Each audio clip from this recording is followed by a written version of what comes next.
अस्सलाम वालेकुम मुंहिंजा प्यारा भेणो, कीअं आहियो? उम्मीद थी कयां जिथे बि अथव अल्लाह पाक जी पनाह में अथव। आमीन सुबह आमीन। मतलब ॾिसंदा तव्हांजी अधी हथ बि ख़राबु लॻा पिया आहिनि सीमेंट में। हीअ प्लांट मूंसां एॾी ज़्यादती कई थी वञे। हीअ प्लांट जेका मां वरिता उनखे कल्ह थाणे में स्टेटमेंट ॾियणु आई आयमि, पाण बि स्टेटमेंट ॾेई आयमि, उन पाण स्टेटमेंट ॾिनो त हीअ प्लाट मां हिनखे फ़रोख़्त कया आहिनि अधीअ खे। ठीकु आहे, हाणे हिन प्लाट ते मां 1500 ब्लॉक लाराया। हिननि मूंखे कमु करणु न ॾिनो, हिननि मूंखे कमु गुंडनि करणु न ॾिनो।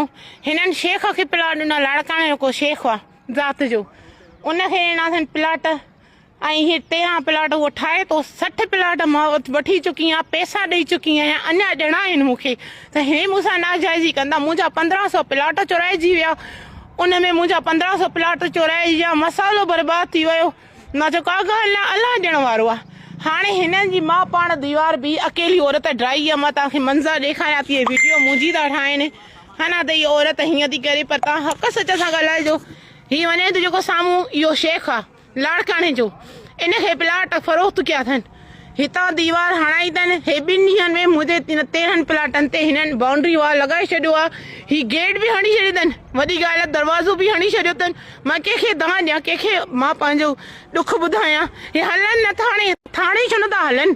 स्टील टाउन थाणे परे त न आहे, हलनि। हली ऐं पंहिंजो जेको आहे मौक़िफ़ रखनि, जेके हिननि वटि सबूत आहिनि उहे रखनि। जंहिं वटि जेके बि हिननि वटि सबूत आहिनि इहे रखनि।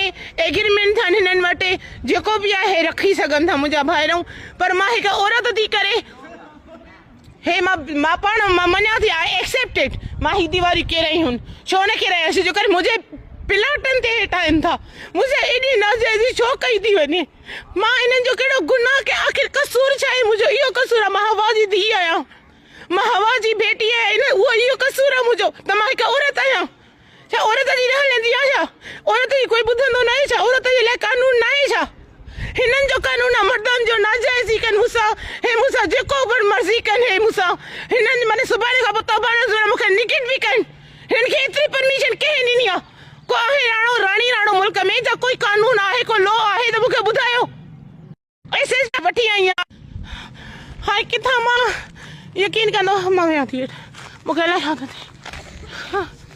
हाणे किथां मां वठी आई आहियां, परमिशन लेटर वठी आई आहियां, SSP ऑफिस वठी आई आहियां, सिंध सेक्रेटरी मां वठी आई आहियां, सनमल भागत खां, हर कंहिंखां मां पोजीशन जो लेटर वठी आई आहियां। त इहे मुंहिंजा प्लाट मां कागज़ ॾेखारे आई आहियां, हर प्रूफ A to Z मूं वटि मौजूदु आहे, मूं वटि अवेलेबल आहे। हिननि वटि कुझु न आहे। हे नकली जेके रजिस्ट्रियूं ठाहिनि था, फाइल ठाहिनि था, भागे शफ़ाए नाले सां खपाइनि था, बसि प्लाट तव्हांजा थी विया। और